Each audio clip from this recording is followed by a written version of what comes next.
कहते हैं कि मन दुनिया में सबसे ज्यादा शक्तिशाली चीज होती है। अगर तुम किसी चीज को पूरे मन से चाह लो तो तुम उसे हासिल कर सकते हो। यह मैं नहीं कहता, ये सभी महापुरुषों का कहना है। लेकिन यह सत्य है तो जो हम अपने मन से चाहते हैं तो वह हमें हासिल क्यों नहीं होता। भाई, कोई इंसान अपने मन में दुख तो नहीं चाहेगा, लेकिन वह रहता तो दुखी ही है। हर इंसान अपने मन से तो कामयाब होना चाहता है, खूब पैसा कमाना चाहता है, लेकिन फिर भी वह कामयाब नहीं होता। भला इस दुनिया में कौन ऐसा इंसान होगा जो अपने मन में यह चाहेगा कि मैं नाकामयाब रहूं या पैसा ना कमाऊं। सोचने की बात है। इसमें दो चीजें निकलकर सामने आती हैं। या तो वो महापुरुष गलत थे जिन्होंने यह बात बोली कि मन से चाहने वाली हर चीज हासिल हो जाती है, या फिर हम गलत हैं। आज की कहानी जो मैं आपको सुनाने वाला हूँ, जिसमें आपको एक ऐसा मंत्र मिलेगा जिससे आप यह समझ पाएंगे कोई भी चीज अपने मन से कैसे करवाई जाती है, मन में किसी भी बात का बीज कैसे बोया जाता है। इस कहानी से आपको अच्छी तरह से समझ में आ जाएगा और इससे आप यह भी समझ पाएंगे कि आकर्षण का नियम, लॉ ऑफ अट्रैक्शन कैसे काम करता है। कहानी छोटी सी लेकिन बहुत ही गहरी है। इससे पहले कि आप कहानी में खो जाएं, चैनल को सब्सक्राइब जरूर कर लें। तो चलिए कहानी शुरू करते हैं। एक बार की बात है, एक आदमी के जीवन में सिर्फ दुख ही दुख थे। वह जो भी काम करता बेचारे का वह काम पूरा ही नहीं होता। घर में आता तो घर में कलेश बना रहता। किसी से कोई मदद मांगता तो कोई उसकी मदद नहीं करता। ऐसा लगता था कि चारों तरफ से दुखों का पहाड़ उस पर ही टूट पड़ा हो। उसे समझ नहीं आ रहा था कि इन दुखों से कैसे बाहर निकलूं। मैं दिन रात यही सोचता रहता कि अपने दुखों से छुटकारा कैसे पाना है। इसी कारण से वह रात में सो भी नहीं पाता था। उसकी आंखों के नीचे बड़े बड़े काले घेरे बन गए थे। इस बात का प्रतीक है कि वो आदमी कितना दुखी और कितना चिंतित। कभी कभी उसके मन में आत्महत्या के ख्याल भी आते थे, लेकिन वह अपने परिवार की चिंता करके एक कदम नहीं उठा पाता था। वह इतना दुखी हो गया कि उसने निर्णय किया कि वह इन दुखों से छुटकारा पाकर ही रहेगा। इसके लिए उसे कितनी ही मेहनत करनी क्यों ना पड़े और कुछ भी करना क्यों ना पड़े, चाहे अंगारों पर चलना पड़े, लेकिन इन दुखों से छुटकारा पाकर ही रहेगा। ऐसे ही एक दिन उसने अपने मित्र से पूछा कि मैं अपने जीवन को कैसे सुधारूं। उसके मित्र ने उसे बताया कि तुम किसी बाबा के पास जाओ। बाबाओं के पास ऐसे मंत्र होते हैं जिससे सारे दुख मिट जाते हैं, जीवन खुशियों से भर जाता है और धन संपदा भी हासिल हो जाती है। तुम किसी ऐसे बाबा को ढूंढ लो, बस तुम्हारा काम बन जाएगा। उस आदमी के मन में ये बात पक्की बैठ गई कि कोई बाबा ही मेरे दुखों को दूर कर सकता है, और इसीलिए उसे किसी भी बाबा के बारे में जब भी पता चलता तो वो उस बाबा के पास पहुंच जाता। उस बाबा को अपनी समस्या बताता और उससे उसका समाधान पूछता और कहता कि बाबा, मैं कुछ भी करने के लिए तैयार हूँ, लेकिन मेरी इन समस्याओं से छुटकारा दिला दीजिए। आप जो भी कहेंगे मैं करूँगा, लेकिन मेरे जीवन को सुधार दीजिए। बाबा उसे कुछ टोने टोट के बता देते थे करने के लिए, और बदले में दान दक्षिणा ले लेते थे। ये टोना टोटका करने के बाद तुम्हारे घर में सुख शांति बनी रहेगी, बस इस टोटके को पूरी विधि के साथ करना। वो आदमी घर लौटकर पूरी विधि के साथ टोने टोटके करने लगा, लेकिन वह बहुत टोने टोटके करने के बाद भी उसके जीवन में बदलाव नहीं आया। इसके विपरीत उसका जीवन और ज्यादा दुखी हो गया। जो भी बाबा उसे टोना टोटका बता देता था, वो बदले में उसे दान दक्षिणा लेता था, जिससे उसका धन धीरे धीरे खत्म हो रहा था। इससे उसके जीवन में दुख और ज्यादा बढ़ गए। तब उसे लगा कि बाबाओं के पास जाने से मेरे दुख कम होने की बजाय बढ़ते ही जा रहे हैं, तो मुझे क्या करना चाहिए? बाबाओं के पास जाऊं या ना जाऊं? फिर एक दिन एक आदमी ने उसे बताया कि किसी पंडित को बुलाकर अपने घर में हवन करवा लो। हवन होगा, घर शुद्ध होगा, कोई भी बुरी ऊर्जा होगी तो वह बाहर निकल जाएगी। किसी पंडित से पूरी विधि विधानों से मंत्र उच्चारण कराओ और हवन कराओ, जिससे घर में सुख शांति आए। उस आदमी के दिमाग में यह बात भी बैठ गई। उसने एक पंडित को बुलाकर हवन करवा दिया। हवन अच्छी तरह से संपन्न हुआ। बदले में पंडित ने भी अच्छी दान दक्षिणा ली और उसके बाद वो भी वहां से विदा हो गए। लेकिन कुछ दिनों के बाद उस आदमी को महसूस हुआ कि उसके जीवन में अब भी कोई बदलाव नहीं आया है। अब वो आदमी पूरी तरह से दुखी हो गया और ज्यादा परेशान हो गया। अब तो उसे लगने लगा कि उसके जीवन में कभी दुख खत्म ही नहीं होंगे, और यही सोच सोचकर उस आदमी का बुरा हाल हो गया।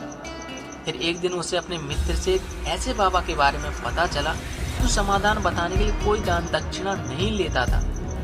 उसे लगा ये बाबा दूसरे बाबाओं की तरह नहीं हो सकता, क्योंकि ये दान दक्षिणा तो लेता ही नहीं है। अगर ये सच में दान दक्षिणा नहीं लेता है तो ये कोई सिद्ध बाबा होगा। और यही सोचकर वह उस बाबा के पास पहुंच जाता है। जब वो आदमी वहां पहुंचता है तो वो बाबा वो ध्यान में बैठे हुए थे। यह देखकर वह आदमी चुपचाप बैठकर बाबा के ध्यान से निकलने का इंतजार करने लगा। थोड़ी देर बाद बाबा ने आंखें खोली तो सामने एक दुखी और परेशान युवक को देखा। वो उसकी आंखों के नीचे काले घेरे देखकर ही समझ गए कि आदमी अपने जीवन में कितना परेशान है। उसे संबोधित करते हुए बाबा ने पूछा कि बच्चा, क्या चाहते हो? बाबा के पास क्या लेने आए हो? उस आदमी ने कहा कि बाबा, मैं अपने जीवन से बहुत परेशान हूँ। मैंने इन दुखों को दूर करने के लिए बहुत सारे रास्ते अपनाए। हर वो तरकीब करके देखी जो किसी बाबा ने बताई। हर वो काम किया जो किसी इंसान ने करने को कहा, लेकिन मेरे जीवन में दुखों में कोई कमी नहीं आई। बाबा, इसके विपरीत मेरे जीवन में दुखों में बढ़ोतरी और हो गई। मुझे समझ ना आ रहा है क्या करूं। कभी कभी तो मैं आत्महत्या की भी सोचता हूं, लेकिन अपने परिवार के बारे में सोचकर यह कदम नहीं उठा पाता हूं। मैंने आपके बारे में बहुत सुना है बाबा, और मैं बहुत उम्मीद के साथ आपके पास आया हूं। कृपा करके मुझे ऐसा मार्ग बताएं जिससे मुझे मेरे दुखों से छुटकारा मिल जाए। मैं अपने दुखों से छुटकारा पाने के लिए कुछ भी करने के लिए तैयार हूँ। आप जो कोई भी रास्ता बताएं, चाहे वो कितना भी कठिन रास्ता हो, मैं उसको पार करके ही रहूंगा। बाबा ने महसूस किया कि आदमी तो वास्तव में बहुत परेशान है। बाबा ने उसकी बात सुनकर कहा कि बच्चा, दुखों को दूर करने के लिए मंत्र ऐसे ही नहीं मिल जाते। मंत्र पाने के लिए कुछ करना पड़ता है। तुम कुछ कर सकते हो। यह बात सुनकर उस आदमी ने सोचा, यह बाबा भी कुछ दान दक्षिणा चाहते हैं। लेकिन और कोई रास्ता ना पाकर उस आदमी ने कहा कि बाबा, आपको जितनी भी दान दक्षिणा चाहिए मैं देने के लिए तैयार हूँ, लेकिन आपका मंत्र सच्चा होना चाहिए, वो पूरा होना चाहिए और उसका फल मुझे मिलना चाहिए। उसके बाद मैं आपको जो भी दान दक्षिणा चाहते हो दे दूंगा। बाबा ने कहा कि दान दक्षिणा तो बहुत छोटी सी चीज है, वो नहीं चाहिए। इस पर वो आदमी सोच विचार करके बोला, बाबा, मैं अंगारों पर चलने के लिए भी तैयार हूँ, मुझे बस आज्ञा दीजिए। बाबा ने कहा कि अंगारों पर चलने वाली छोटी सी चीज तुमसे नहीं कराने वाला। मैं जो तुमसे कराने वाला हूँ वह बहुत कठिन मंत्र है, उसे पूरा कर पाओगे? उस व्यक्ति ने कहा कि बाबा, आप मुझे बताइए तो सही, मुझे करना क्या होगा? मैं कुछ भी करने को तैयार हूँ। इस बार बाबा ने कहा कि यहाँ से जब जाओ तो रास्ते में अपने मन में यह दोहराते जाना कि मैं सुखी हूँ, मैं सुखी हूँ। बार बार अपने मन में यही दोहराना है। याद रहे, जुबान पर यह नहीं आना चाहिए, यह सिर्फ मन में दोहराना है। यह सुनकर वो आदमी बोला, बाबा, बस इतनी सी बात? ये तो मैं चुटकी बजा के कर लूंगा, लेकिन इससे होगा क्या? बाबा बोले, इस मंत्र को करके तो देखो। वैसे भी तुमने इतने बाबाओं के मंत्र किए हैं, तो इस मंत्र को भी करके देख लो। उस आदमी ने सोचा कि बाबा कुछ दान दक्षिणा तो ले नहीं रहे हैं, छोटा सा मंत्र है, इसे तो मैं कर ही लूंगा। वो बोला, ठीक है बाबा, ये मंत्र मैं जरूर करूंगा। वो आदमी यह कहकर वहां से उठकर चलने लगा, लेकिन जैसे ही वो चलने लगा, पीछे से बाबा ने कहा कि बच्चा, एक बात याद रखना, जब ये मंत्र अपने मन में दोहराओ तो तुम्हारे मन में बंदर के विचार नहीं आने चाहिए, बंदर का ख्याल भी नहीं आना चाहिए, तो ही ये मंत्र सिद्ध होगा। वो आदमी बोला, मुझे तो आज तक बंदर का कोई भी विचार नहीं आया, तो अब क्यों आएगा? आप चिंता मत करिए, मैं मन में बस यही दोहराऊंगा कि मैं सुखी हूँ, मैं सुखी हूँ।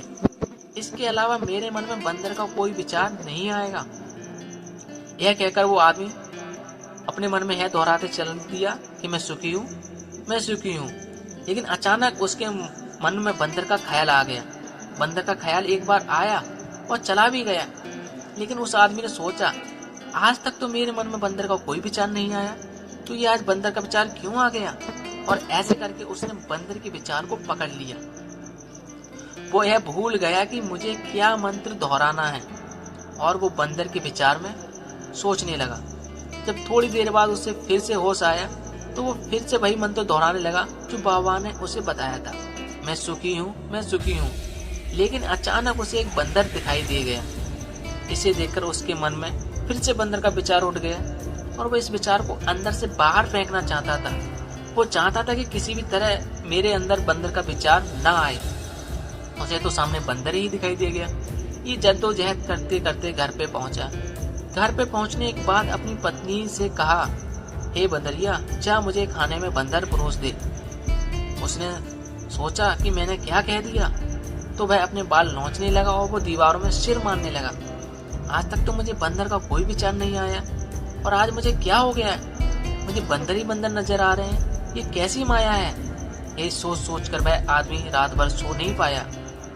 रात भर करवटें बदलता रहा और वो सुबह उठकर सीधे बाबा के पास पहुंच गया। उसके चरणों में गिरकर कहा कि बाबा, पता नहीं क्या चमत्कार हो रहा है, आज तक तो मुझे बंदर का कोई विचार नहीं आया, लेकिन कल से जब से तुमने कहा है कि बंदर का विचार नहीं आना चाहिए, तब से मुझे हर जगह बंदर ही बंदर नजर आ रहे हैं। उस आदमी ने कहा कि बाबा, मुझे तो आपके पीछे बैठा बंदर भी केले खाते हुए दिखाई दे रहा है, यह क्या हो रहा है बाबा। बाबा यह सुनकर हंसने लगे। हा हा हा हा, बच्चा, मन का जाल एक ऐसा ही जाल है जिसे समझ पाना इतना आसान नहीं है। बंदर तो तुम्हारे रास्ते में पहले भी आते थे जब तुम मेरे पास आए थे, लेकिन जब तुम्हारे दिमाग में ये बंधन नहीं था तब तुम्हारे दिमाग सिर्फ अपने दुख थे। इसके बाद बाबा ने बताया कि बच्चा, हम जिस भी चीज से दूर भागना चाहते हैं वही चीज हमारे मन में बहुत गहरे से प्रवेश हो जाती है और वो हमारे अंतर मन में समा जाती है। असल में हम जिस चीज से भी छुटकारा पाना चाहते हैं उससे छुटकारा इसलिए पाना चाहते हैं क्योंकि वो हमारे साथ बहुत गहरे से जुड़ी होती है। जितना ही उससे छुटकारा पाना चाहते हैं वो उतनी ही गहरी हमारे मन में बैठी चली जाती है और आखिरकार वह हमारे अंतर मन में छा जाती है। ऊपर से तो हम चाहते हैं सुखी हो ना, सुखी हो सुखी हो, हमारे ओंठ भी यही बोलते रहते हैं, लेकिन हमारे मन में दुख समाये होते हैं।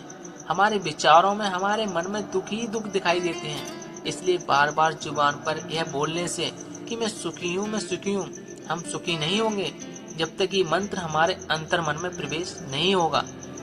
लेकिन उस आदमी ने पूछा कि बाबा, इस मंत्र को हम अपने अंतर मन में प्रवेश कैसे करेंगे। यह सुनकर बाबा ने कहा कि बच्चा, अपने दुखों से लड़ना बंद कर दो। जब तक तुम अपने दुखों को दूर करने की सोचते रहोगे तब तक वो दुख तुमसे चिपके रहेंगे, तब तक वो दुख तुम्हारे मन पे राज करते रहेंगे। और जिस दिन तुम उन दुखों के बारे में सोचना ही छोड़ दोगे, उन दुखों से छुटकारा पाना ही छोड़ दोगे, उसी दिन से आपकी जिंदगी से दुख गायब हो जाएंगे। क्योंकि किसी भी चीज से छुटकारा पाने के लिए हमें उस चीज के बारे में सोचना पड़ता है और हम जितना ही उस चीज के बारे में सोचते हैं उतनी ही गहरी हमारे मन में प्रवेश होती चली जाती है। हम अधिकतर समय दुखों के बारे में ही सोचते हैं। हम यही सोचते हैं कि हमारे जीवन में दुख हैं, इससे छुटकारा पाना है। इसी वजह से बार बार सोचने से वो दुख हमारे अंतर मन में प्रविष्ट हो जाते हैं और हमें एहसास भी नहीं होता। इसलिए तुम दुखों से छुटकारा पाना चाहते हो तो दुखों के बारे में छुटकारा पाना छोड़ दो, तुम्हें दुखों से छुटकारा मिल जाएगा।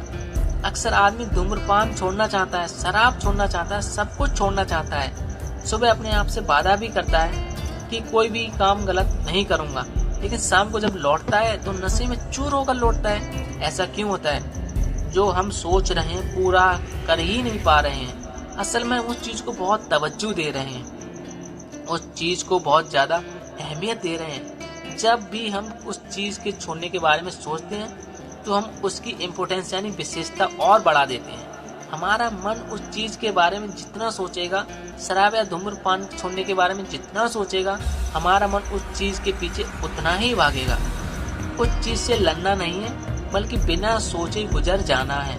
और अगर हम उस मंत्र को समझ लेते हैं तो हम अपने जीवन में जो भी पाना चाहते हैं उसे अपने अंतर मन में डाल सकते हैं। और अगर एक बार वो लक्ष्य हमारे अंतर मन में बैठ जाता है तो फिर सफलता पाने में कोई समस्या नहीं आती, कोई दिक्कत नहीं आती। तो दोस्तों, कैसी लगी ये कहानी हमें कमेंट सेक्शन में जरूर बताएं। अगर अच्छी लगी हो तो इस चैनल को सब्सक्राइब करना ना भूलें। मिलते हैं अगली कहानी में, तब तक के लिए जय हिंद, वंदे मातरम।